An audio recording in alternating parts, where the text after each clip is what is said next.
What inspired me to take up this path in life is my children. I had an initial career in the Big Four accounting firm when I really determined it was time to pivot and spend some time fully focusing on my family. And the pivot actually opened up a lot of opportunity for me to be able to explore and learn so much about people, and also how people-centric leadership can be incredibly impactful. I don't always feel like we choose our paths. Sometimes I believe they're chosen for us. Our daughter Abby was born with special needs, and that prompted us to start a charity. And then that charity, as we were growing it and trying to raise money for it, we realized that there wasn't a lot of great software out there for nonprofits, and that prompted us to build Hampton. I was inspired to take up this path in life, both at work and at home, to help people feel like they matter and help them thrive in however they define it for themselves. I love to build, but I learned that I love to build with people as building blocks. I also love to do what no one else has been able to do. Forming an IT services provider at scale that focuses on people became my passion. My mom and dad grew up in the hospitality industry. My entire life, I saw my mom and dad working inside the business. I didn't want to just work in it, I wanted to work on it. Because ultimately, if we continue to work on, we're not only creating value, we also have the ability to create value back to our customers that work with us and the customers that have the ability to come and enjoy our delicious food. My grandfather, who was the chief systems engineer of the Martin Company, which became Lockheed Martin, unfortunately was diagnosed with prostate cancer. And we sat at the kitchen table figuring out his diagnosis, and I realized how big of a gap there was in healthcare education. And from that point on, I made it my mission to make a difference in patient care by helping doctors, hospitals, and health systems architect their futures. The most important skill a leader must have is to be a servant leader. People respond better to not necessarily giving a bunch of direction, but rather giving them the tools that they need to be successful and simply defining what success looks like. People don't need you to be perfect. They need you to be genuine. When you're real and you take ownership, then that builds trust with your team, and from that you build stronger teams. The most important thing as a leader, I think, is actually threefold. Number one, a leader must have listening skills. Those listening skills must be with their colleagues as well as their customers.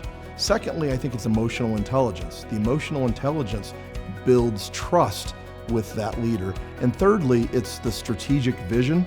You need to be able to look down the hallway, not just down the hallway, but it's down the hallway and around the corner as a leader. One of the strongest skills a leader must have is empathy. Being empathetic to your people, the people that surround you, that build the business for you, is extremely important. Being authentic, vulnerable, and of course having high communication. Authentic leadership and honesty.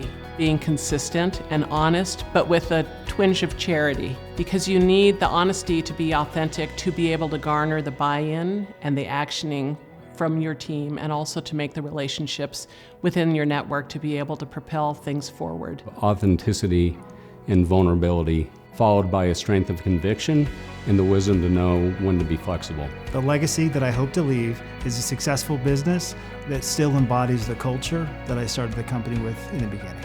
The legacy that I would like to leave is I was in banking, but not just in banking for financial services.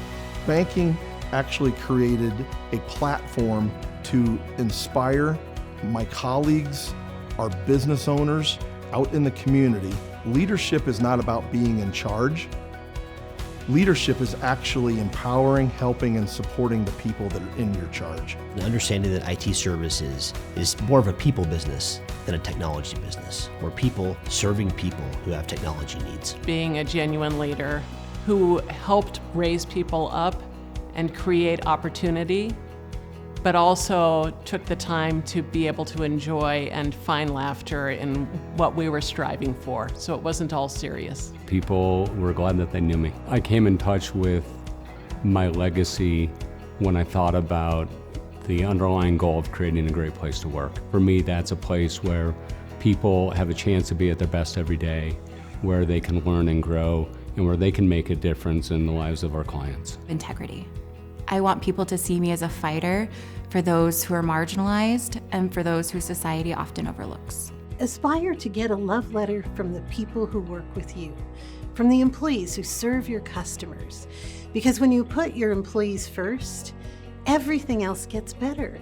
So I really do believe it's time to dare to care in the workplace.